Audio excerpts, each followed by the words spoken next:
Detective Sarah Martinez had always prided herself on being thorough, methodical, and fair in her 15 years with the Phoenix Police Department.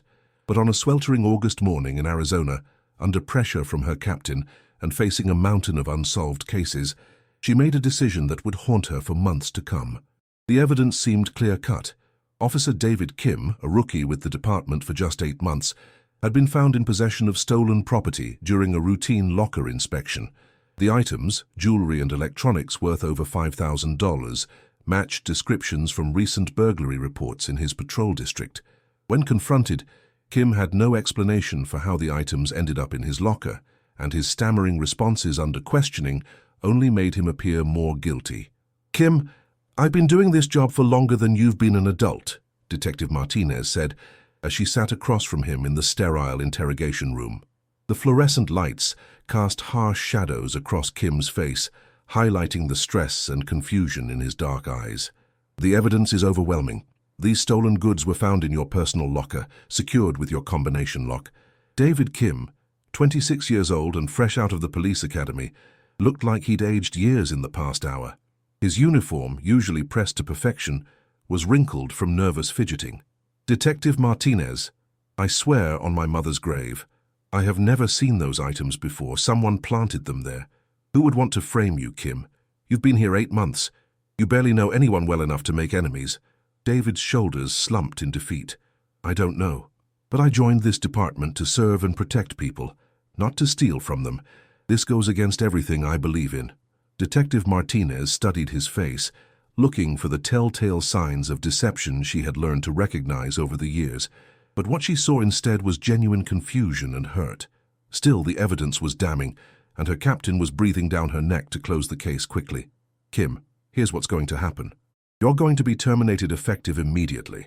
The district attorney's office will review the case for potential criminal charges. I suggest you get a good lawyer." As David was escorted out of the building, his badge and weapon confiscated, he turned back to Detective Martinez one last time. "Detective, I know you're just doing your job, but please don't stop investigating. Someone is using me as a scapegoat, and they're still out there." Martinez watched him leave, feeling an uncomfortable knot in her stomach that she couldn't quite explain. In her experience, guilty people either confessed when confronted with overwhelming evidence or became angry and defensive. David Kim had done neither. He had simply maintained his innocence with a quiet dignity that was unusual for someone caught red-handed. But Martinez pushed those doubts aside. She had a department to protect and a reputation to maintain. The stolen property had been recovered, the case was closed, and she could move on to the dozens of other investigations demanding her attention. What she didn't know was that 3 blocks away from the police station, Officer Jake Morrison was celebrating his successful frame-up of the rookie, who had been asking too many questions about Morrison's patrol routes and arrest statistics. Morrison, a 10-year veteran with gambling debts and a cocaine habit, had been systematically stealing from crime scenes for 2 years. When Kim started noticing inconsistencies in evidence reports, Morrison knew he needed to eliminate the threat. Planting the stolen goods in Kim's locker had been almost too easy. Morrison had observed Kim's routines, noted when he typically used his locker, and chosen a moment when the rookie was in a mandatory training session to slip the items inside. The combination lock had been simple to defeat. Morrison had learned lock-picking skills during his younger, less lawful days. "Sorry, kid," Morrison muttered, as he drove his patrol car through the streets of Phoenix. "But this job is too good to lose over some do-gooder rookie with a conscience." Meanwhile, David Kim sat in his small apartment, staring at the termination letter and trying to figure out how his dream of being a police officer had turned into a nightmare. His parents had immigrated from South Korea with nothing, working multiple jobs to put him through college and the police academy. They had been so proud when he graduated and got hired by Phoenix PD. Now he would have to call them and explain that their son was not only fired, but potentially facing criminal charges for theft. The shame was almost unbearable, but beneath the humiliation was a burning determination to clear his name and find out who had destroyed his career. David opened his laptop and began researching private investigators, knowing that his savings account couldn't sustain a long investigation, but unwilling to accept this injustice. As he scrolled through websites, he made a promise to himself. He would prove his innocence, even if it meant sacrificing everything else in his life. What David didn't know was that within a week, he would have the opportunity to prove his character in a way that would forever change Detective Martinez's perspective on justice, truth, and the cost of rushing to judgment. The wheels of fate were already turning, and the same thorough attention to detail that had made David a promising police officer would soon make him an unlikely hero in a situation where Detective Martinez would need him most. Chapter 2. The Discovery. 3 days after David Kim's termination, Detective Martinez was working late in her office, reviewing cold cases when she noticed something that made her pause. She was cross-referencing recent burglary reports with officer patrol assignments when a pattern emerged that she hadn't seen before. Every burglary in the past 6 months had occurred during shifts when Officer Jake Morrison was on duty in that sector. At first, Martinez dismissed it as coincidence. Morrison was a veteran officer who often worked extra shifts and covered multiple districts, but as she dug deeper, the pattern became impossible to ignore. Martinez pulled Morrison's activity reports and compared them with the timeline of when evidence had been logged versus when it was processed. In several cases, there were gaps of hours between when Morrison reported securing evidence and when it appeared in the department's system. For someone with her experience, these gaps were red flags that suggested potential evidence tampering. "This can't be right," Martinez muttered, rubbing her tired eyes. It was nearly midnight, and the detective bureau was empty except for the night custodial staff. She had been working these cases for 12 hours straight, driven by an inexplicable need to double-check everything related to Kim's termination. The more she investigated, the more uncomfortable she became. Morrison's arrest reports showed an unusual pattern of suspects who claimed they had more property stolen than what was listed in evidence. At the time, Martinez and other detectives had assumed these were typical criminal lies designed to inflate insurance claims or create reasonable doubt. But now, looking at the data holistically, a different picture emerged. Morrison had consistent access to crime scenes before other officers arrived. He had been present at every location where items matching those found in Kim's locker had been stolen. And most damning of all, Morrison had been the officer who initially reported the suspicious activity that led to Kim's locker being searched. Martinez felt sick to her stomach as the implications became clear. She had terminated an innocent officer and potentially allowed a corrupt cop to continue victimizing the community. The weight of her mistake pressed down on her like a physical force. Her phone rang, startling her out of her revelations. The caller ID showed her ex-husband's number, which was unusual given that it was past midnight. "Sarah, thank God you answered," came Michael's panicked voice. "It's Tyler, he's missing." Martinez felt her blood turn to ice. Tyler was her 8-year-old son, the most important thing in her world. "What do you mean, missing? You were supposed to have him for the weekend." "We were camping at Lost Dutchman State Park. Tyler went to use the bathroom around the campfire area, and when he didn't come back after 20 minutes, I went looking. Sarah, there's no sign of him anywhere. I've called the park rangers, and they're organizing a search, but it's been 3 hours." Martinez was already grabbing her car keys and weapon. "I'm on my way. Have you called the FBI? Missing children in national forests can cross jurisdictional lines. They're en route." "Sarah, I'm so sorry. I only looked away for a few minutes to set up the tent." "Don't apologize now, just keep searching. I'll be there in 40 minutes.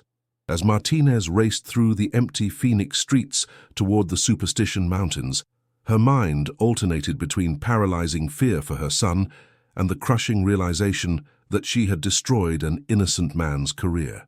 Tyler was everything to her, a bright, curious boy who wanted to be a police officer like his mom when he grew up.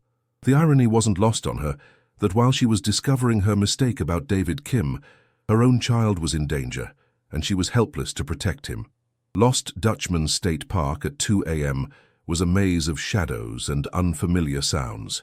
Martinez arrived to find dozens of park rangers, police officers, and volunteers spreading out across the desert landscape with flashlights and search dogs.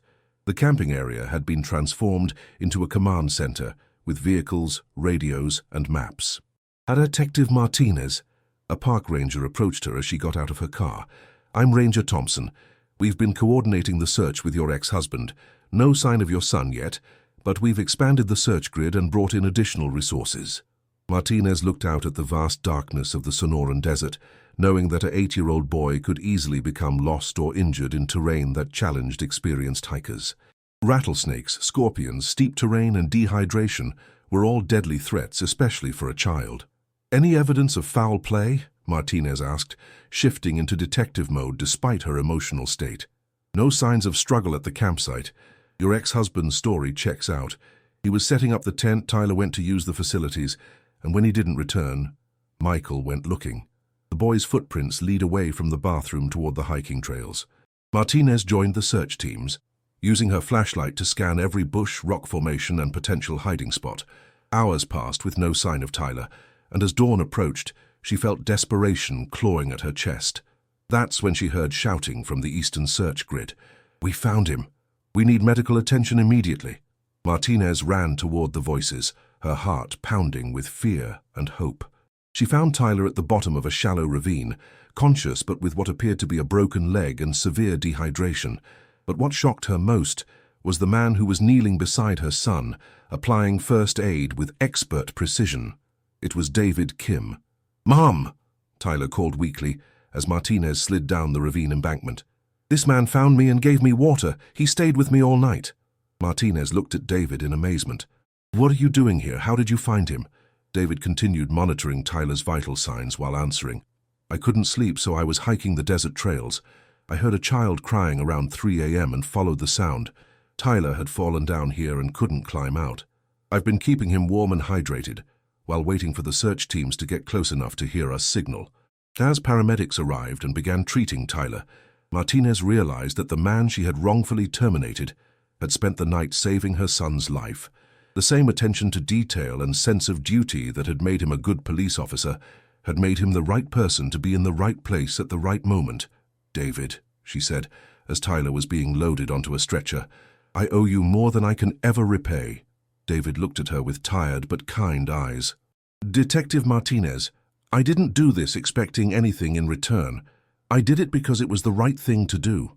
As Martinez rode with Tyler to the hospital, holding his small hand while he slept under sedation, she knew that her investigation into Morrison's corruption would have to wait, but she also knew that David Kim deserved more than an apology. He deserved vindication, justice, and the badge that had been wrongfully taken from him.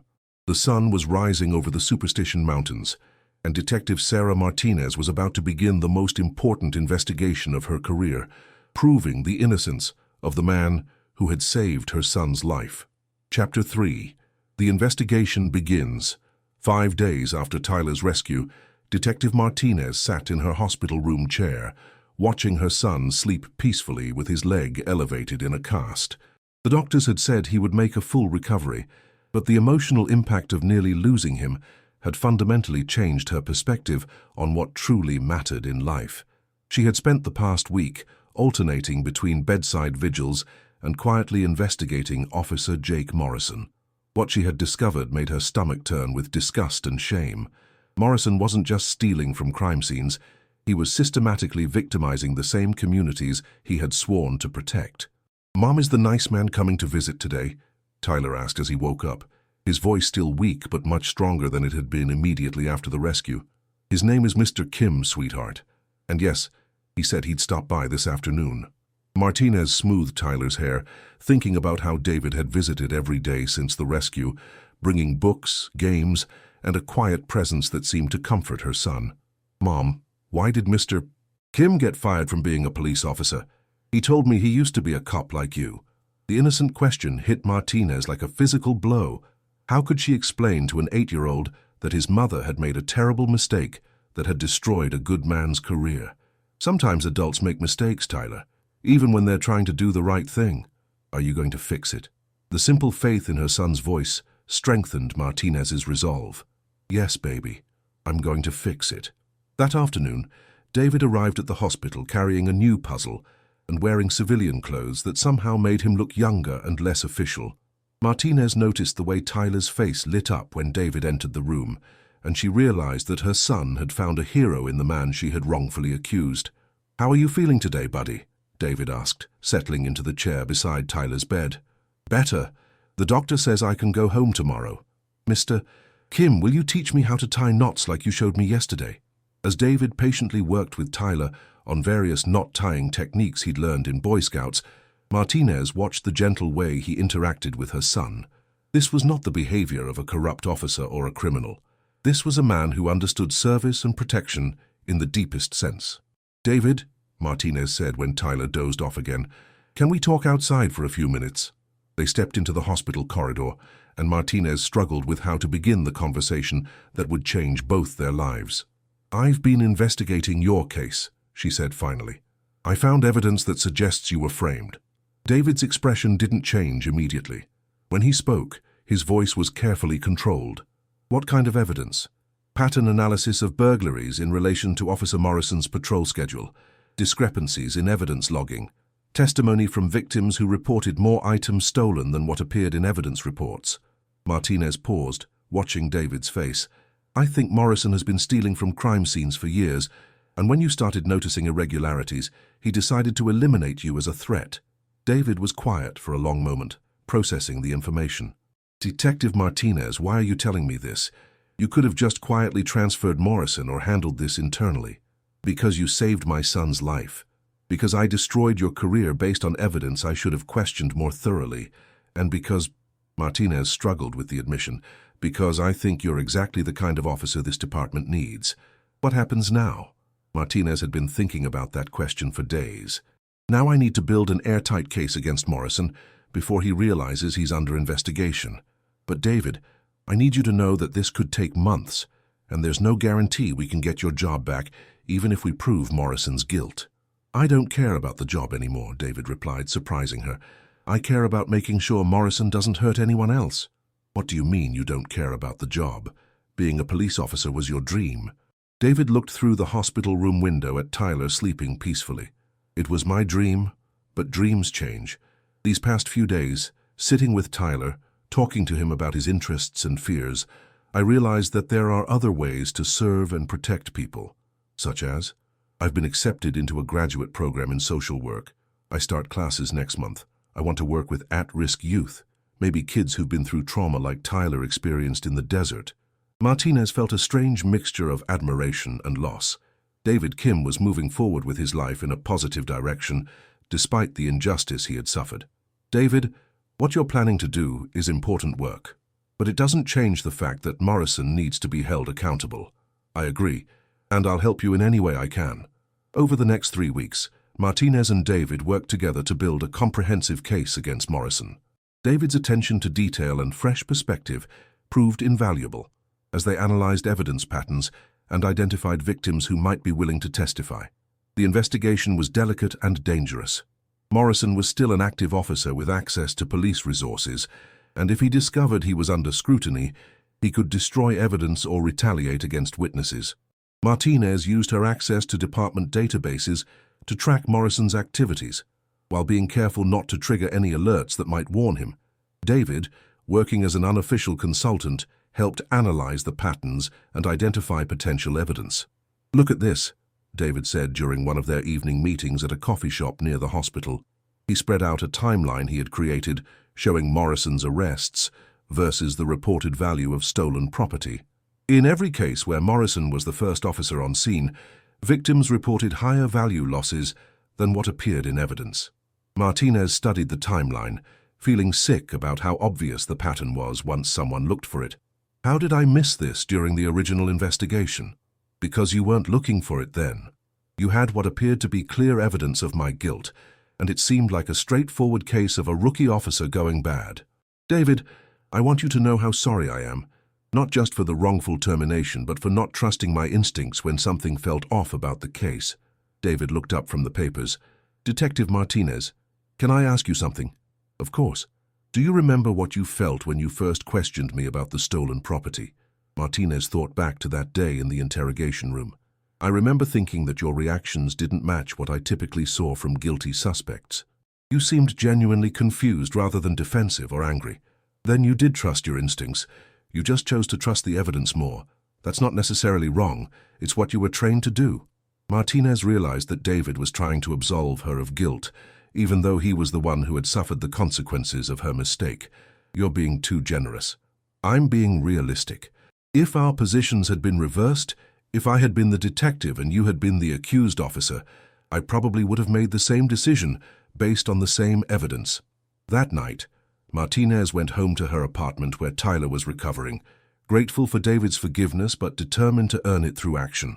She had identified 3 additional officers who had worked closely with Morrison and might have information about his activities.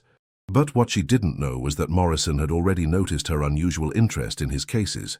He had spotted her accessing his files in the department database and had begun taking steps to protect himself. The hunter was about to become the hunted, and Morrison was preparing to eliminate the threat that Detective Martinez represented to his criminal enterprise. Chapter 4. The Trap is Set. Officer Jake Morrison sat in his patrol car outside Detective Martinez's apartment complex, watching the windows of her unit with the patience of a predator. He had spent the past week monitoring her activities and had confirmed his worst fears. She was systematically investigating his cases and building evidence against him.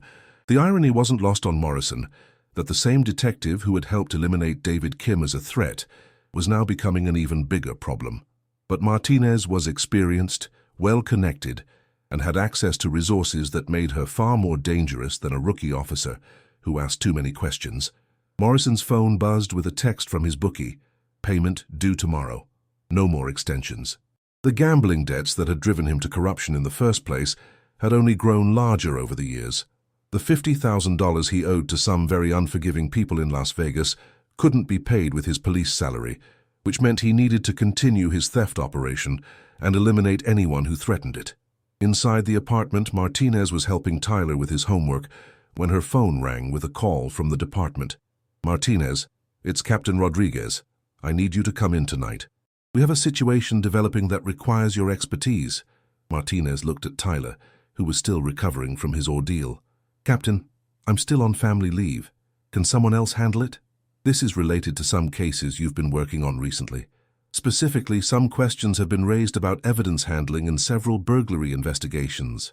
Martinez felt her pulse quicken. Had Morrison discovered her investigation? What kind of questions? The kind that need to be discussed in person, not over the phone. Can you be here in an hour? After arranging for her neighbor to watch Tyler, Martinez drove to the police station with a growing sense of unease. The timing of Captain Rodriguez's call seemed too convenient, and his vague references to evidence handling suggested that someone had been monitoring her activities. When she arrived at the station, the night shift was in skeleton crew mode. Most of the detective bureau was empty, and the building had the quiet, slightly ominous feel of an institutional space after hours. Captain Rodriguez met her at the entrance to the detective bureau. Martinez, thanks for coming in. Let's talk in conference room B. As they walked through the empty corridors, Martinez noticed that Officer Morrison's patrol car was in the parking lot, which was unusual for this time of night. Her instincts, sharpened by years of police work and recent events, began sending warning signals. Captain, what exactly has been raised about evidence handling? Rodriguez opened the door to conference room B, and Martinez saw Morrison sitting at the conference table with a stack of files in front of him. The setup immediately felt wrong. Why would a patrol officer be involved in a discussion about detective work? Have a seat, Martinez, Rodriguez said, but his tone had changed from professional to something that sounded almost apologetic. Morrison looked up with a smile that didn't reach his eyes. Detective Martinez, I understand you've been reviewing some of my cases recently. Martinez remained standing, her hand moving instinctively toward her weapon. Officer Morrison, what are you doing here? I'm here because Captain Rodriguez received some concerning information about your recent activities. Specifically, allegations that you've been accessing files without authorization and potentially compromising ongoing investigations. The accusation was so absurd that Martinez almost laughed. Captain, this is ridiculous. I've been investigating potential evidence tampering in Morrison's cases as part of my review of the Kim termination. Rodriguez looked uncomfortable, shifting his weight from foot to foot. Martinez, Morrison has presented evidence that suggests you've been working with David Kim to falsify records and create the appearance of corruption where none exists. That's insane. Kim was terminated based on evidence that Morrison planted. Morrison stood up, his hand resting on his service weapon. Detective, you're making serious accusations against a decorated officer. I think you need to calm down and think carefully about what you're saying. In that moment, Martinez realized she had walked into a trap. Morrison had somehow convinced Captain Rodriguez that she was the corrupt officer, and now she was alone in a conference room with two men who might be willing to use force to silence her. "Captain Rodriguez," Martinez said carefully, "I think there's been a serious misunderstanding. I have evidence that Morrison has been stealing from crime scenes for years." "What evidence?" Rodriguez asked. Martinez reached for her briefcase, but Morrison's voice stopped her. "I wouldn't make any sudden movements if I were you, Detective. Captain Rodriguez and I are both concerned about your state of mind lately. The stress of nearly losing your son, the guilt over wrongfully terminating Kim, it could make someone desperate enough to create conspiracy theories." The psychological manipulation was sophisticated and effective. Morrison was using her own emotions and recent trauma against her while positioning himself as the concerned colleague trying to help a troubled detective. But Martinez had one advantage that Morrison didn't know about. David Kim was outside in the parking lot, monitoring the situation via text message. They had agreed that Martinez would check in every 30 minutes, and if she failed to respond, David would call for backup. "Morrison, let me ask you something," Martinez said, stalling for time. "How did you know I was investigating your cases?" "The department monitors file access, Detective. When someone starts pulling multiple cases handled by the same officer, it triggers automatic alerts." It was a plausible lie, but Martinez knew the department's computer system well enough to know that no such alerts existed for routine case reviews. Her phone buzzed with a text from David. "Everything okay? You missed check-in." Morrison noticed her phone. "Detective, I'm going to need you to place your weapon and phone on the table. This conversation requires your full attention." Martinez realized that she was potentially moments away from being disarmed by two officers who might be planning to harm her.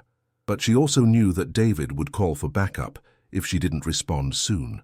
"Before I do that," Martinez said, "I want to know what your endgame is here, Morrison. Even if you discredit me, the evidence against you still exists." Morrison's mask of concerned professionalism finally slipped, revealing the cold calculation underneath. "The evidence you think you have can be explained away or destroyed. Desperate detectives under stress have been known to falsify reports to cover their mistakes. And Captain Rodriguez is helping you with this?" Rodriguez spoke for the first time in several minutes, his voice strained. "Martinez, Morrison has convinced me that you've been compromised emotionally. The best thing for everyone is if you take early retirement and this whole situation goes away quietly." Martinez understood now. Morrison hadn't just corrupted evidence, he had corrupted her captain, either through blackmail, bribery, or clever manipulation. She was facing a conspiracy that went higher than she had imagined, but what Morrison didn't know was that David Kim had already contacted Internal Affairs and the FBI with copies of their evidence. Even if Martinez disappeared tonight, the investigation would continue. Her phone buzzed again. This time Morrison moved to confiscate it. That's when Martinez heard the most beautiful sound in the world. Sirens approaching the police station. David Kim had called in the cavalry. Chapter 5. The cavalry arrives. The sound of approaching sirens caused an immediate shift in the dynamics of Conference Room B.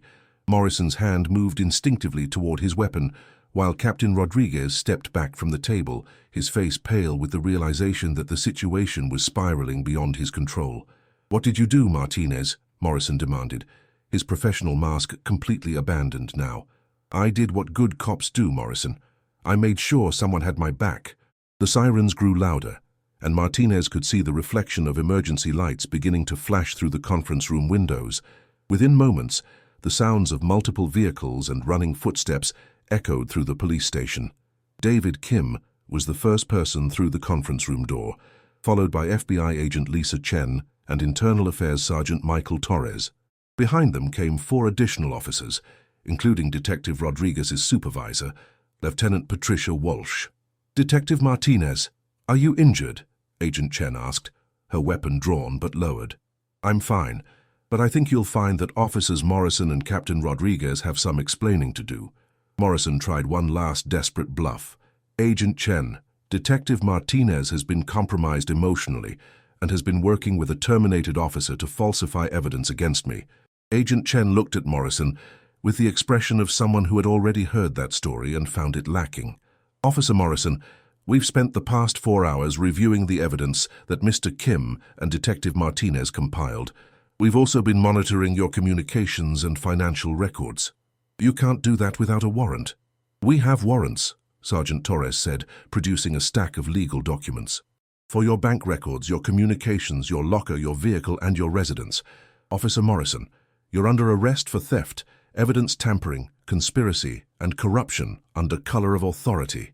As Torres began reading Morrison his rights, Captain Rodriguez sank into a chair, his career and reputation crumbling around him. "Agent Chen, I want you to know that Morrison convinced me Martinez was the problem. I had no knowledge of his criminal activities." Lieutenant Walsh stepped forward. "Captain Rodriguez, that will be determined during the investigation. For now, you're suspended pending a full review of your involvement." Martinez felt a mixture of relief and sadness as she watched her captain being led away. Rodriguez wasn't a criminal mastermind like Morrison, but he had allowed himself to be manipulated into protecting corruption, and that failure of leadership had consequences. "Detective Martinez," Agent Chen said after the room had cleared, "we're going to need your full cooperation in building the case against Morrison. From what Mr. Kim has shown us, this corruption goes back at least 3 years and involves dozens of victims." "You'll have it. But Agent Chen, there's something else you need to know. Morrison was trying to eliminate me as a threat tonight. If David hadn't called for backup when I missed my check-in, this situation could have ended very differently." David stepped forward, his expression serious but relieved. "When Detective Martinez didn't respond to my text, I knew something was wrong. She's the most punctual person I've ever met." Agent Chen looked between Martinez and David with interest. "Mr. Kim, I understand you've been assisting with this investigation despite being wrongfully terminated. That level of civic duty is impressive. Agent Chen, I just wanted to make sure Morrison couldn't hurt anyone else. The badge doesn't make you a good cop, your actions do." Over the next 6 hours, Martinez and David provided detailed statements to federal investigators, while forensic accountants began analyzing Morrison's financial records. The scope of his crimes was staggering: over $200,000 in stolen property over 3 years, with victims ranging from middle-class families to elderly retirees. As dawn broke over Phoenix, Martinez sat in her car in the police station parking lot, emotionally drained but finally feeling like justice was being served. David approached and knocked on her passenger window. "How are you holding up?" he asked, as he settled into the passenger seat. "I'm tired, relieved, and angry all at the same time. Morrison victimized dozens of people, and it took him framing you to finally expose him." Martinez leaned back against the headrest. "David, I owe you an apology that goes far beyond what happened to your career. You've already apologized and I've already forgiven you. No, you don't understand. This isn't just about the wrongful termination. It's about the fact that you saved my son's life, then helped me investigate Morrison, and now you've potentially saved my life too. You've shown more integrity and courage than officers with decades of experience." David was quiet for a moment. "Detective Martinez, can I tell you something? The night I found Tyler in the desert, when I was sitting with him waiting for rescue, he kept talking about his mom. He said you were the strongest, smartest, bravest person he knew. That kid worships you." Martinez felt tears welling up in her eyes. "He's the most important thing in my world. It shows. And seeing how much he loves you, how proud he is of you, it reminded me why I wanted to be a police officer in the first place. Not for the badge or the authority, but to protect families like yours. David, I know you're starting graduate school, but I have to ask, would you consider coming back to the department? With Morrison's conviction and your vindication, Internal Affairs could fast-track your reinstatement." David looked out at the rising sun painting the Phoenix sky in shades of orange and pink. "A month ago I would have said yes immediately, but things have changed." "I've changed." "How so?" "Working with at-risk youth through the community center while I've been unemployed, I've realized that there are kids out there who need help before they become police problems. Prevention instead of enforcement." Martinez understood the logic, but she also felt the loss of what David could have brought to law enforcement. "The department needs officers like you, David. People with integrity, compassion, and the courage to do what's right even when it's difficult. Maybe someday. But right now I think I can make a bigger difference working with kids who are at crossroads in their lives." Martinez's phone rang with a call from her neighbor. "Sarah, Tyler's awake and asking when you're coming home. He wants to know if Mr. Kim is coming to visit today. Tell him I'll be home in an hour, and that Mr. Kim will probably stop by this afternoon." After ending the call, Martinez looked at David. "You know, Tyler's been asking if you might want to join us for dinner sometime." "As a family friend, I mean." David smiled. the first genuine smile she had seen from him since his termination. "I'd like that. Tyler's a special kid, and you're raising him right." "David, can I ask you something personal?" "Sure. Do you ever think about having a family of your own?" The question hung in the air between them, loaded with implications that neither was quite ready to address directly. "I think about a lot of things these days," David replied carefully. "My priorities have shifted since everything that's happened. Career success seems less important than building meaningful relationships and making a positive impact on people's lives." Martinez felt something shifting in her own priorities as well. For 15 years she had defined herself primarily through her job, but nearly losing Tyler and meeting David had shown her that there were other sources of meaning and fulfillment. "David, I know this might sound strange given everything that's happened between us, but would you be interested in helping me with something?" "What kind of something?" "Tyler's been having nightmares about getting lost in the desert. His therapist suggested that returning to the area where you found him, but in a positive context, might help him process the trauma. Would you consider joining us for a day hike in the same area?" David didn't hesitate. "Of course. Anything that helps Tyler heal."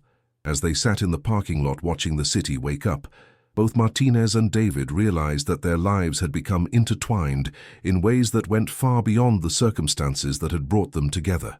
What had started with wrongful accusation and injustice was evolving into something that looked like the beginning of healing, trust, and possibly something more. The question was whether they were both ready to explore what that something more might be. Chapter 6. Healing and New Beginnings. 3 months after Morrison's arrest, Detective Martinez stood in the kitchen of her apartment, preparing breakfast while Tyler practiced tying knots at the dining room table, a skill David had been teaching him during their weekly visits. The domestic scene felt natural now, though Martinez still marveled at how dramatically her life had changed. "Mom, look! I can tie a bowline knot just like Mr. Kim showed me," Tyler called out, holding up his rope creation with pride. "That's amazing, sweetheart. Why don't you show him when he gets here?" David had become a regular presence in their lives, initially as Tyler's unofficial mentor and gradually as something more significant to the family as a whole. His graduate studies in social work were going well, and he had been accepted for a field placement with the county's juvenile intervention program. The doorbell rang and Tyler jumped up excitedly. "That's Mr. Kim. Can I answer the door?" "Sure, but look through the peephole first." Martinez listened to Tyler's animated greeting and David's patient responses to the 8-year-old's rapid-fire questions about their planned hiking trip. Today they were finally returning to Lost Dutchman State Park, not as part of a desperate search and rescue operation, but as a family outing designed to help Tyler reclaim positive associations with the place where he had been lost. "Good morning," David said, as he entered the kitchen carrying a backpack filled with hiking supplies. "How's our adventurer feeling about today?" "Excited and a little nervous," Martinez replied, noting how natural it felt to use the word "our" when referring to Tyler. "His therapist thinks this will be really good for him." "And how are you feeling about it?" Martinez paused in her breakfast preparations. Over the past 3 months, David had become skilled at reading her moods and offering gentle support when she needed it. "I'm nervous too. Not about Tyler's safety. I know you'll help keep him safe, but about facing the place where I almost lost him." David moved closer, his presence comforting without being overwhelming. "We'll take it slow, and if either of you wants to leave at any time, we leave. No questions asked." An hour later, they were hiking the same trails where Tyler had been lost, but this time the experience was completely different. David had planned the route carefully, avoiding the ravine where Tyler had fallen, while still covering enough ground to give the boy a sense of adventure and accomplishment. "Mr. Kim, was this where you heard me crying?" Tyler asked, as they approached a cluster of large rocks near where the original search had been focused. "It was somewhere around here, buddy. You were very brave that night, and you did all the right things by staying in one place and conserving your energy." Martinez watched her son process the memory with David's guidance, seeing how the narrative of that night was slowly transforming from a story of terror to a story of survival and rescue. "Tyler," David said as they settled down for lunch, "do you remember what we talked about regarding scary experiences? That they can make us stronger if we learn from them?" "Exactly. What did you learn from getting lost in the desert?" Tyler thought carefully before answering. "I learned that even when I'm scared I can be brave, and I learned that good people will look for me if I'm in trouble." Martinez felt tears in her eyes as she listened to her son's mature response. The therapy had helped, but David's consistent presence and gentle wisdom had been equally important in Tyler's healing process. "Mom, are you okay?" Tyler asked, noticing her emotional response. "I'm perfect, sweetheart. I'm just proud of how brave and smart you are." After lunch, they continued hiking, with David teaching Tyler about desert plants and wildlife, while Martinez found herself relaxing in ways she hadn't expected. The place that had been the site of her worst nightmare was becoming a place of family bonding and positive memories. "Detective Martinez," David said as Tyler ran ahead to examine an interesting rock formation, "can I ask you something personal?" "Sarah. When we're not at work, you can call me Sarah." "Sarah, how do you feel about the Morrison case resolution?" The trial had concluded 2 weeks earlier, with Morrison receiving a 15-year sentence for his crimes. Captain Rodriguez had been demoted and transferred, but avoided criminal charges in exchange for his cooperation with the investigation. "I feel relieved that justice was served, but I also feel responsible for all the victims who were hurt while I was looking the other way." Martinez paused to watch Tyler climbing safely among the rocks. "I've been thinking about requesting a transfer to internal affairs.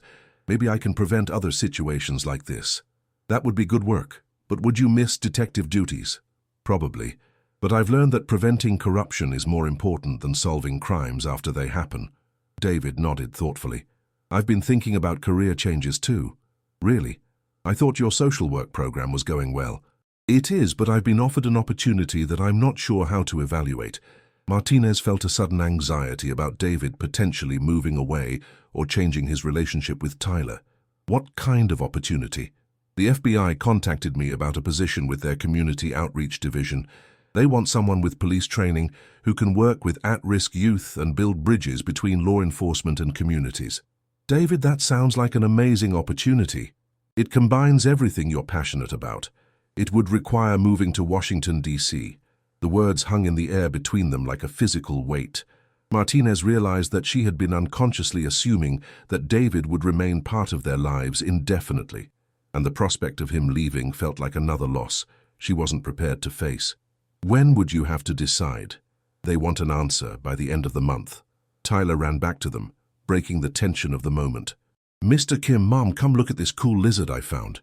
As they spent the rest of the afternoon exploring and playing in the desert, Martinez found herself watching David's interactions with Tyler with new awareness. Her son had formed a strong attachment to David, and the prospect of that relationship ending felt cruel after everything they had all been through together. During the drive home, Tyler fell asleep in the back seat, exhausted from the day's adventures. David and Martinez drove in comfortable silence until she finally found the courage to address what they had both been avoiding. "David, can I ask you something about the FBI position?" "Of course. Is it something you really want to do, or is it something you think you should do?" David was quiet for several minutes before answering. "A year ago, I would have jumped at the chance to work for the FBI, but now I have reasons to stay in Phoenix that I didn't have before." "Such as?" "Such as a little boy who looks forward to our hiking trips and knot tying lessons, such as feeling like I'm part of something that matters more than career advancement." Martinez felt her heart racing as she processed the implications of what David was saying. "David, I need you to know that Tyler and we both care about you very much, more than we probably should after such a short time. Sarah, can I tell you something? The night I found Tyler in the desert, sitting with him and talking about his family, I realized that I wanted to be part of something like that. Not just as a visitor or family friend, but as someone who belonged." The conversation was interrupted by Tyler waking up as they pulled into the apartment complex parking lot. "Are we home? Did we have fun today?" Tyler asked sleepily. "We had a great day, buddy," David replied, turning to smile at the boy. "Mr. Kim, are you coming up for dinner?" David looked at Martinez, who nodded. "I'd love to, Tyler." As they climbed the stairs to the apartment, Martinez realized that they were at a crossroads that would determine not just David's career path, but the future of their unexpected family. The question was whether they were all ready to acknowledge what had been growing between them and take the risk of building something permanent together. That evening, as David helped Tyler with homework while Martinez prepared dinner, she allowed herself to imagine what it might be like if this domestic scene became their regular reality rather than a temporary arrangement. The man she had wrongfully fired had saved her son's life, helped her solve the most important case of her career, and somehow become the missing piece of a family she hadn't realized was incomplete. Now she just had to find the courage to tell him how she felt before he moved across the country to pursue his career goals. Chapter 7. The Decision. 2 weeks after their desert hiking trip, David sat in the FBI field office in Phoenix, staring at the formal job offer that had arrived by courier that morning. The position in Washington, D.C. represented everything he had once thought he wanted: federal law enforcement credentials, meaningful work with at-risk youth, and the opportunity to make a national impact. But as he read through the details of the offer, all he could think about was Tyler's face when he had successfully tied his first rescue knot, and Sarah's smile when she watched her son accomplish something difficult. Mr. Kim, Special Agent Lisa Chen, who had worked on the Morrison case, knocked on the conference room door. "Do you have any questions about the position?" David looked up from the paperwork. "Agent Chen, can I ask you something off the record?" "Sure." "How often do agents in community outreach positions get to maintain long-term relationships with the families they work with?" Agent Chen studied David's expression with the perceptive look of someone trained to read people. "Mr. Kim, is this about Detective Martinez and her son?" David felt his face flush slightly. "Is it that obvious?" "Only to someone who watched you three together during the investigation. You've formed attachments here that go beyond professional relationships." "I have, and I'm trying to figure out if accepting this position would mean abandoning people who've become important to me." Agent Chen sat down across from him. "David, can I share something with you? I've been with the Bureau for 12 years, and I've seen a lot of agents sacrifice personal relationships for career advancement. Most of them end up successful, but lonely. Are you suggesting I shouldn't take the position?" "I'm suggesting you consider what kind of success matters most to you. The FBI will always have positions for qualified candidates, but families, well, they're harder to find and easier to lose." That evening, David arrived at Sarah's apartment for their usual dinner visit, to find Tyler practicing his homework at the kitchen table while Sarah graded case files on the couch. The domestic scene that had become so familiar over the past months felt even more precious knowing it might soon end. "Mr. Kim," Tyler jumped up excitedly, "I got an A on my science project about desert survival. Mrs. Patterson said my section about staying calm when you're lost was the best in the class." "That's fantastic, buddy. I'm really proud of you." Sarah looked up from her files with a smile that didn't quite reach her eyes. "Tyler's been telling everyone at school about our hiking trip. I think you've inspired him to become an outdoors expert." During dinner, Tyler chatted about his plans for summer camping trips and his desire to earn Boy Scout merit badges in wilderness survival. David found himself thinking about all the experiences he would miss if he moved to Washington. Tyler's first camping trip, his graduation from elementary school, the gradual healing from his desert trauma. "Tyler, why don't you get ready for bed?" Sarah suggested after they finished eating. "Mr. Kim and I need to talk about some grown-up things." After Tyler reluctantly headed to his room, Sarah and David cleared the dishes in a silence that felt heavy with unspoken questions. "So," Sarah said finally, "have you decided about the FBI position?" David had been dreading this conversation for days. "I have to give them an answer by Friday." "That's 3 days from now." "Yes." Sarah continued washing dishes, her movements more vigorous than necessary. "It's a great opportunity, David. Exactly the kind of work you're passionate about." "It is. And DC is an exciting city. Lots of cultural opportunities, career advancement potential." David recognized that Sarah was trying to convince him to take the job, probably because she thought it was what was best for his career. What she didn't realize was that his definition of what's best had fundamentally changed over the past few months. "Sarah, can I ask you something?" "Of course. If I stayed in Phoenix, would that complicate things between us?" Sarah paused in her dishwashing, her hands still in the soapy water. "What do you mean?" "I mean that we've developed a relationship that goes beyond friendship, even though neither of us has acknowledged it directly. If I turned down the FBI job to stay here, would you feel pressured or obligated to be something more than friends?" Sarah turned to face him, her expression serious. "David, is that why you're considering staying? Because you think we might? Because you want us to be?" "I'm considering staying because over the past few months, you and Tyler have become the most important people in my life. When I think about my future, I can't imagine it without both of you in it." The admission hung between them like a bridge that one of them needed to cross. Sarah dried her hands slowly, clearly processing what David had just revealed. "David, I need to be honest with you about something. When you told me about the FBI offer, my first thought wasn't 'that's wonderful for your career.' It was 'please don't leave us.' Really. Tyler asks me every day if you're coming to dinner, if you'll be at his school play next month, if you want to go camping with us this summer. And I've started thinking about those things too, about building a life that includes you." David stepped closer, encouraged by her admission. "Sarah, what if I told you that I've already decided to turn down the FBI position? I'd ask if you're making that decision for the right reasons." "What would be the right reasons?" Sarah thought for a moment before answering. "Because you want to build something here that's more important to you than career advancement. Because you want to be part of Tyler's life as he grows up. Because you want to see if what's been growing between us is worth exploring." All of those reasons apply. Even the part about exploring what's between us. David reached for Sarah's hands, noting how naturally they fit together. Especially that part. Before either of them could second-guess the moment, David leaned down and kissed Sarah gently. It was their first kiss, but it felt like the culmination of months of growing closeness and mutual respect. "Mom! Mr. Kim! I forgot to brush my teeth." Tyler's voice from the hallway broke the moment, but both adults were smiling as they separated. "We'll finish this conversation later," Sarah whispered. "I'm looking forward to it." The next morning, David called Agent Chen to officially decline the FBI position. The conversation was brief and professional, but Chen's final comment stayed with him. "Mr. Kim, for what it's worth, I think you're making the right choice. Success isn't just about career advancement. It's about building a life that matters to you." That afternoon, David picked up Tyler from school and took him to the park, something that had become a regular routine. As Tyler played on the climbing equipment, David's phone rang with a call from Dr. Rebecca Park, director of the university's social work program. "David, I have an interesting proposition for you. The county has approved funding for a new position, a community liaison coordinator who would work with both law enforcement and social services to help at-risk youth. It would allow you to use your police background while pursuing your social work goals." "That sounds perfect. What would the position involve?"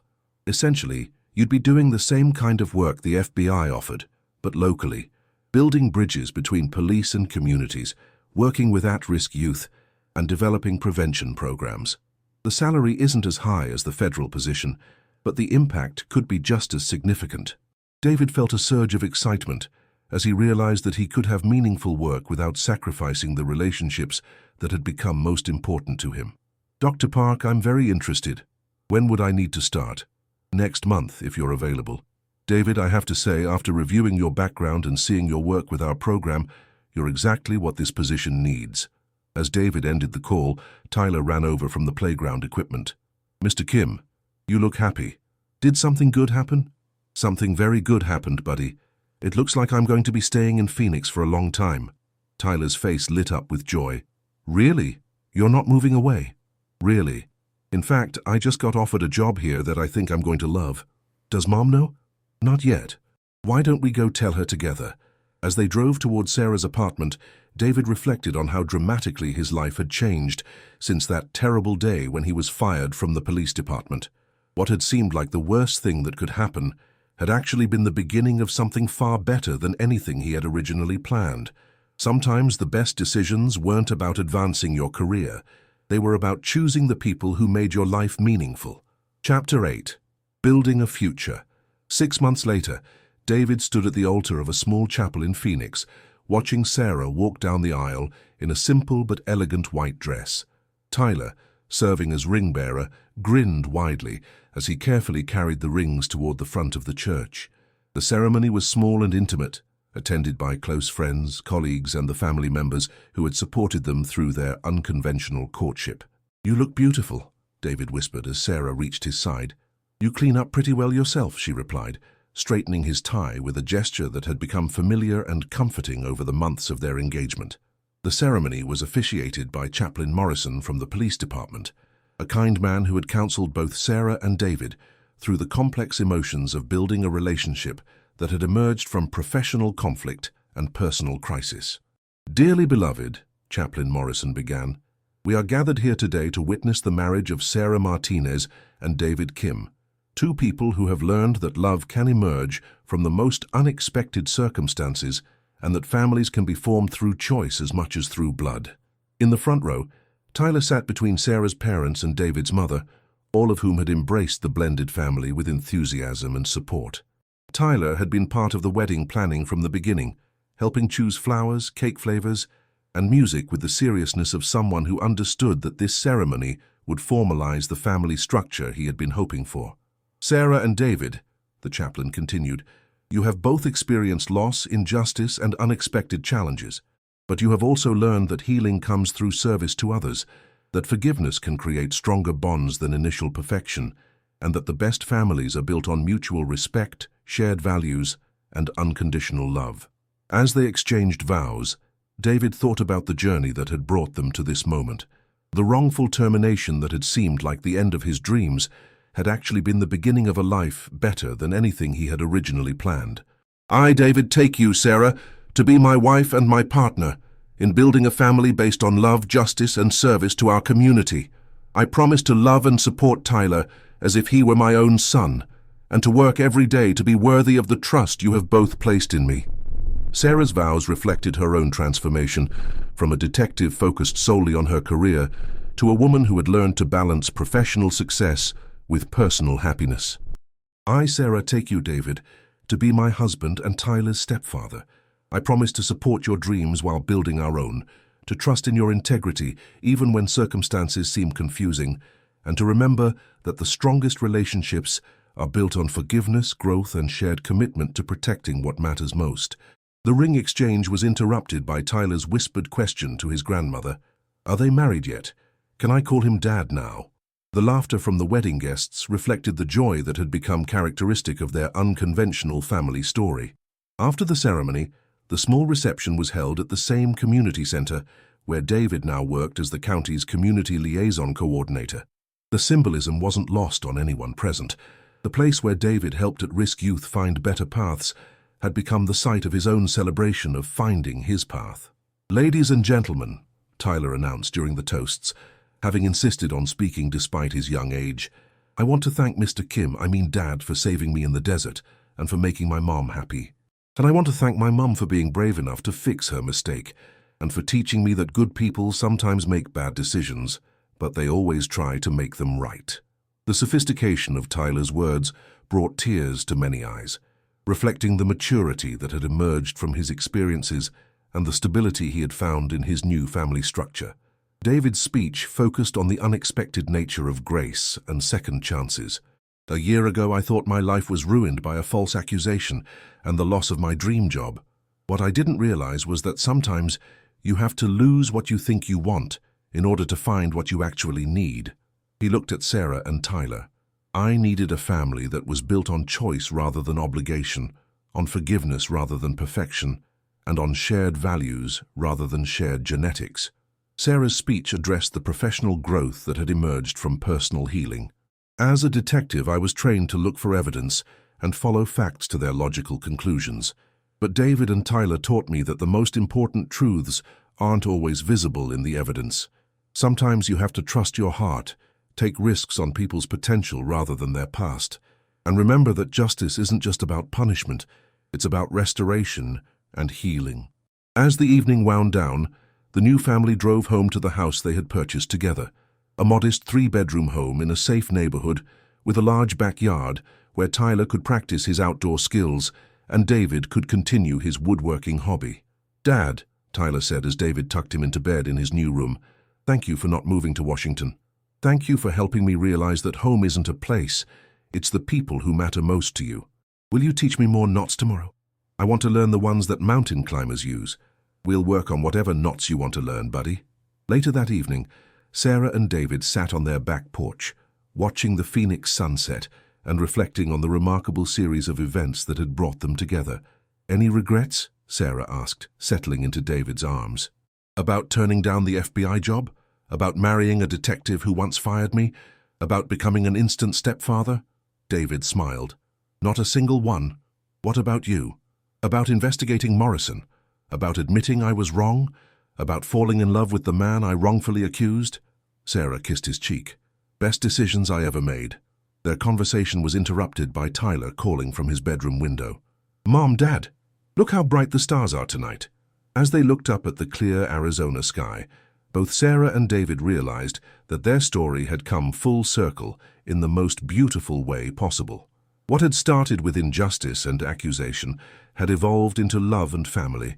What had begun with professional conflict had transformed into personal partnership. You know what I love most about our story, Sarah said as they headed inside. What's that? It proves that mistakes don't have to define you if you're brave enough to fix them, and that sometimes the worst thing that happens to you leads to the best thing that ever happened to you. 5 years later, David stood in the same courthouse where he had once been processed for termination, but this time he was being sworn in as the newest member of the Phoenix Police Department's Community Relations Division. Sarah, now a lieutenant in internal affairs, and Tyler, now 13 and earning merit badges in wilderness survival, watched proudly from the gallery. The ceremony was attended by many of the at-risk youth David had worked with over the years, young people who had learned from his example that mistakes could be learning opportunities, and that dedication to serving others was the highest form of success. Officer Kim, the chief of police said as he administered the oath, it's rare for someone to return to law enforcement after experiencing the kind of injustice you faced. What made you decide to rejoin the department? David looked at his family in the audience and thought about the journey that had brought him back to wearing a badge. Chief, I learned that being a police officer isn't about the uniform or the authority. It's about serving your community and protecting the people who can't protect themselves. I want to help young people understand that they have choices, that mistakes don't have to define them, and that everyone deserves a second chance to become who they're meant to be. As David raised his right hand and recited the oath he had taken once before, under very different circumstances, he realized that his story had become proof that redemption was possible for everyone, not just those who had been wrongfully accused, but also those who had done the accusing. Sometimes justice took years to arrive. Sometimes the wrong decision led to the right outcome. And sometimes the people who seemed like enemies were actually the ones destined to become family. Officer David Kim's second chance at law enforcement was about to begin, and this time he was surrounded by people who knew his true character and would support him through whatever challenges lay ahead. The man who had been wrongfully fired had become the officer the department needed, the husband Sarah deserved, and the father Tyler had chosen. And in learning to forgive those who had wronged him, he had found the life he was meant to live. Chapter 9. Full Circle. 10 years after David Kim first put on a Phoenix Police Department uniform, he stood before a packed auditorium at the National Police Academy in Quantico, Virginia, delivering the keynote address for the graduation ceremony of 200 new federal agents. The irony wasn't lost on him that he was speaking at the same institution where he might have trained years earlier if he had accepted that FBI position in Washington.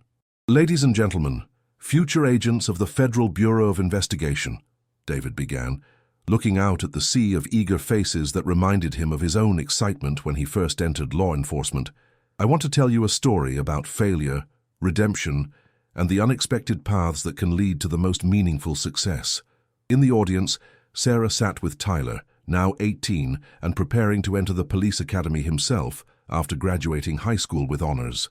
Beside them sat Agent Lisa Chen, who had become a close family friend over the years, and Dr. Rebecca Park, who had nominated David for the speaking engagement based on his innovative work in community policing. 12 years ago, I was fired from my dream job based on evidence that seemed overwhelming, but was actually fabricated by a corrupt colleague. At the time, I thought my life was over. I thought that one false accusation would define the rest of my career and destroy everything I had worked to achieve. David clicked to his first slide, showing a photograph of himself on graduation day from the Phoenix Police Academy, young, idealistic, and completely unprepared for the challenges that awaited him. What I didn't understand then was that sometimes our greatest failures become the foundation for our most important successes. The wrongful termination that seemed like the end of my story was actually the beginning of a much better chapter. He advanced to the next slide, showing statistics from the community outreach programs he had developed over the past decade. Youth crime rates in the districts where his programs operated had decreased by 43%, while high school graduation rates had increased by 37%. The work I do now, bridging communities and law enforcement, helping at-risk youth find positive paths, developing trust between police and the neighborhoods they serve, none of it would have been possible if I had stayed on my original career trajectory. My failure forced me to develop empathy, resilience, and a deeper understanding of justice that I never would have gained otherwise. Agent Chen leaned over to Sarah during a pause in David's speech. You know, when we first met David during the Morrison investigation, I could see he had the potential to be special, but I don't think any of us imagined he would have this kind of impact on law enforcement practices nationwide. Sarah nodded, feeling the pride that had become her constant companion when watching David work. He says the same thing about you and Tyler, that neither of us could have imagined how much he would change our lives. On stage, David was transitioning to the core message of his presentation. New agents, you will face moments in your careers when doing the right thing comes at significant personal cost. You will investigate colleagues, confront corruption, and make decisions that could end your careers or endanger your safety. In those moments, I want you to remember something crucial. Your integrity is the only thing that truly belongs to you in this job. The audience was completely silent, understanding that they were hearing more than a motivational speech. They were receiving wisdom, earned through real hardship and sacrifice. The detective who wrongfully terminated me is now one of my closest friends and colleagues. Lieutenant Sarah Martinez could have covered up her mistake, transferred me quietly, or found ways to avoid accountability. Instead, she chose to investigate further, expose the real corruption, and fight to restore my reputation. That choice cost her politically within the department, but it saved multiple victims from continued victimization. David looked directly at Sarah in the audience. Sarah taught me that courage isn't the absence of fear. It's choosing to do what's right despite the consequences. And that the strongest relationships, both professional and personal, are built on accountability rather than convenience. After the ceremony, David was approached by dozens of new agents asking for advice about building effective community relationships and handling ethical challenges. Sarah and Tyler waited patiently as David spoke with each person individually, offering the same thoughtful attention he gave to everyone who sought his guidance.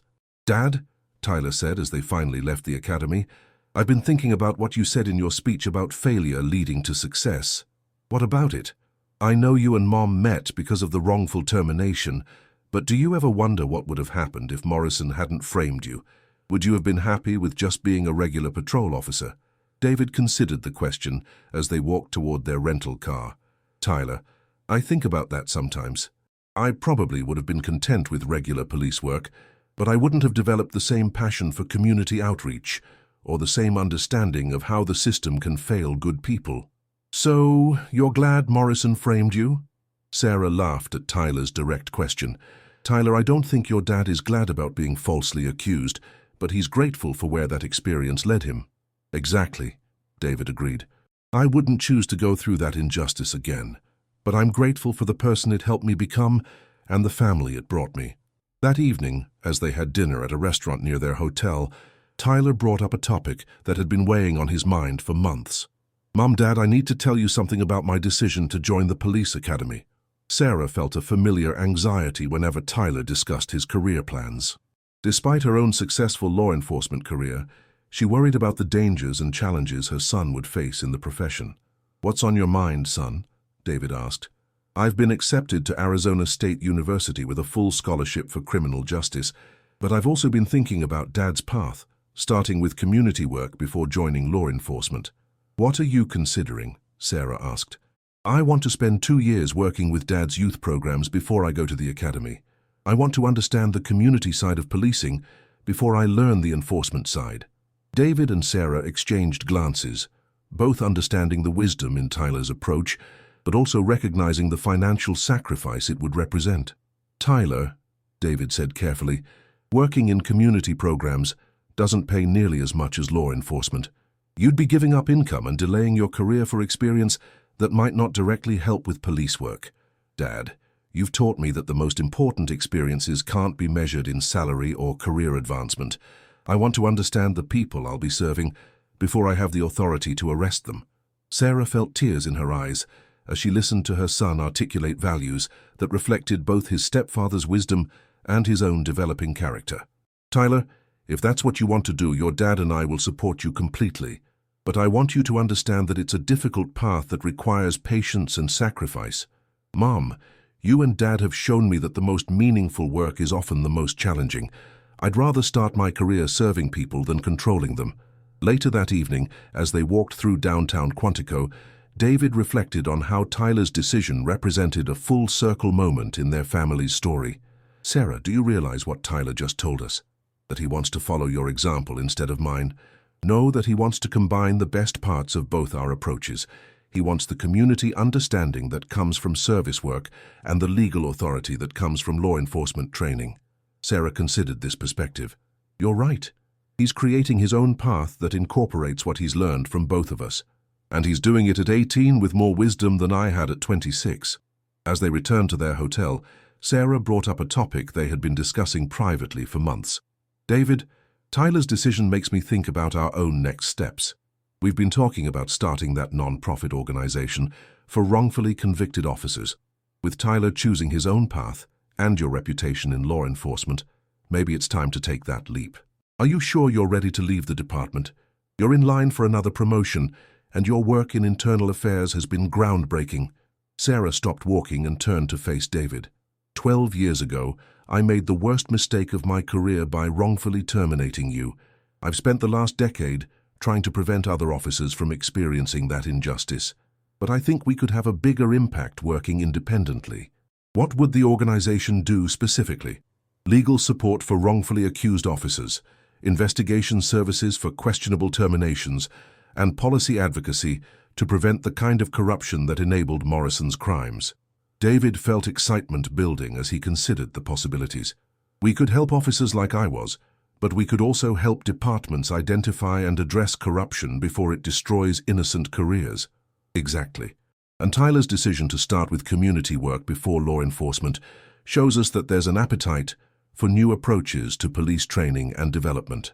As they planned their potential non-profit work, both Sarah and David realized that their personal story of redemption and reconciliation had evolved into a professional mission that could impact thousands of law enforcement officers and the communities they served. The wrongful termination that had once seemed like the end of David's law enforcement career was about to become the foundation for a new kind of justice work that neither of them could have imagined when they first met in that interrogation room 12 years earlier. Chapter 10. Legacy of Justice. 5 years later, Sarah and David stood in the main conference room of the Kim Martinez Institute for Law Enforcement Integrity, watching as their team of investigators, attorneys, and policy researchers presented their annual impact report to a room filled with police chiefs, federal officials, and civil rights advocates. "In our 5th year of operation," announced Dr. Maria Santos, the Institute's Director of Research, "we have successfully exonerated 43 wrongfully terminated law enforcement officers, identified corruption in 12 different departments, and helped develop new policies that have been adopted by over 200 agencies nationwide." Tyler, now 23 and a recent graduate of the Phoenix Police Academy, sat in the audience wearing his dress uniform. He had completed his 2 years of community work as planned, then earned his criminal justice degree while working part-time with the Institute. His academy graduation had been attended by dozens of young people from the community programs where he had worked, proving that his approach to law enforcement was already making an impact. "But the numbers only tell part of the story," Dr. Santos continued. "The Institute's work has fundamentally changed how law enforcement agencies approach internal investigations and officer accountability." Agent Lisa Chen, now the FBI's Deputy Director of Community Relations, raised her hand from the audience. "Dr. Santos, can you elaborate on the policy changes that have emerged from the Institute's work?" "Certainly. We've helped develop standardized protocols for evidence handling that make it much more difficult for officers like Jake Morrison to plant evidence or tamper with crime scenes. We've also created whistleblower protection programs that encourage honest officers to report corruption without fear of retaliation." David stepped forward to address the audience. "When Sarah and I started this institute, our goal was to prevent other officers from experiencing the injustice I faced. But we quickly realized that our work serves a larger purpose, protecting the integrity of law enforcement as a whole." "How so?" asked Chief Patricia Rodriguez from the Los Angeles Police Department. Because when good officers are falsely accused and removed from their departments, it destroys morale and makes other officers reluctant to speak up about real problems. When corrupt officers like Morrison are allowed to operate unchecked, it damages public trust in all law enforcement. Sarah joined David at the podium. Our work protects both individual officers and the communities they serve. Every wrongfully terminated officer we exonerate is someone who can return to serving their community. Every corrupt officer we help identify is someone who can no longer victimize innocent people. After the presentation, the Institute hosted a reception where attendees could meet with staff members and learn about specific programs. Tyler found himself in conversation with a group of young officers who were interested in his community-first approach to policing. Officer Kim asked a rookie from the Denver Police Department, "Do you think your community work experience gives you advantages over officers who went straight to the academy?" Tyler considered the question carefully. "I think it gives me a different perspective.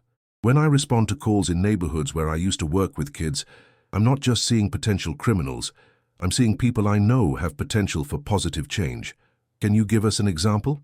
"Last month, I was called to a domestic disturbance involving a family I had worked with through our youth programs. Instead of just arresting the father for disturbing the peace, I was able to connect him with anger management resources and help the family access counseling services. The situation was resolved without anyone going to jail, and the family is now doing much better." David, who had been listening to the conversation, felt pride in how Tyler was articulating values that reflected years of thoughtful development rather than academy training alone. Later that evening, the Kim Martinez family gathered at their home for their traditional monthly dinner with extended family and close friends.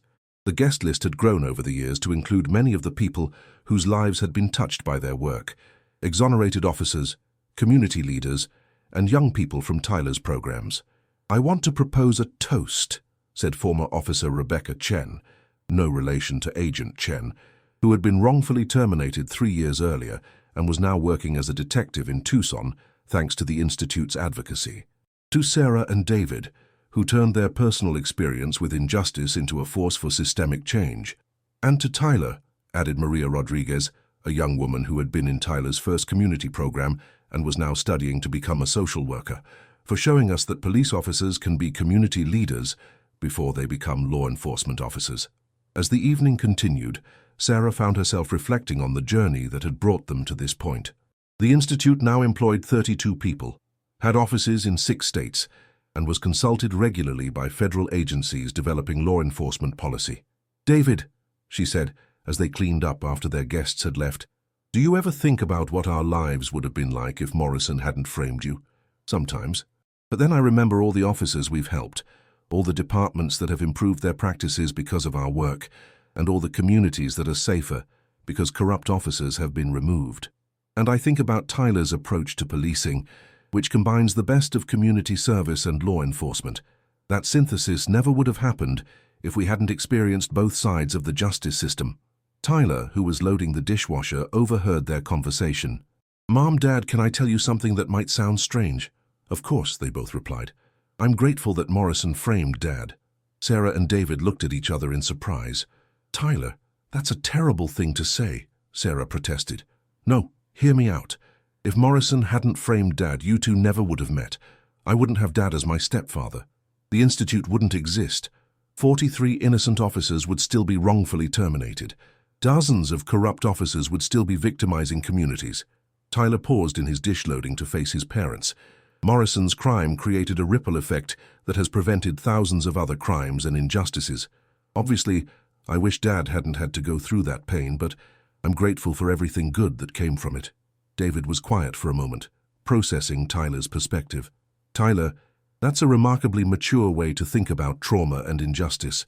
You're right that good can come from bad experiences, but it's important to remember that good outcomes don't justify the original harm." "I understand that, Dad. I'm not saying Morrison's crime was justified. I'm saying that you and Mom chose to transform that injustice into something positive, and that choice has helped more people than Morrison ever hurt."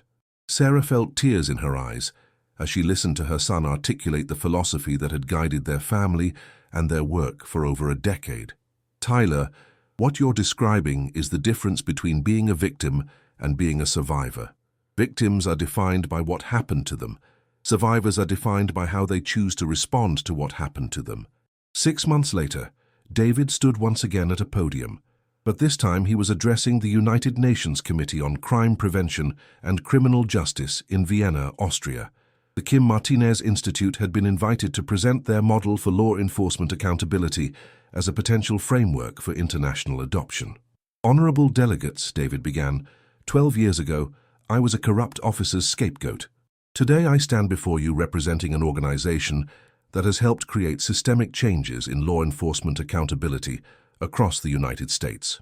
In the audience, Sarah sat with representatives from police organizations in 15 countries who were interested in adapting the Institute's approaches to their own systems. "The principles we've developed aren't uniquely American," David continued. "The need for law enforcement integrity, protection of honest officers, and accountability for corrupt officers exists in every society that values justice and human rights." After his presentation, David was approached by delegates from countries around the world who wanted to discuss implementing similar programs in their own justice systems. "Mr. Kim," said a representative from the European Union, "would the Institute consider expanding internationally? We have funding available for organizations that can help improve police accountability across member nations." David felt the familiar excitement that came with opportunities to expand their impact, but he also thought about the family and community roots that had made their work possible. "I appreciate the offer, and we're definitely interested in international collaboration. But our most effective work has always been grounded in local relationships and community trust. Any international expansion would need to preserve that local focus."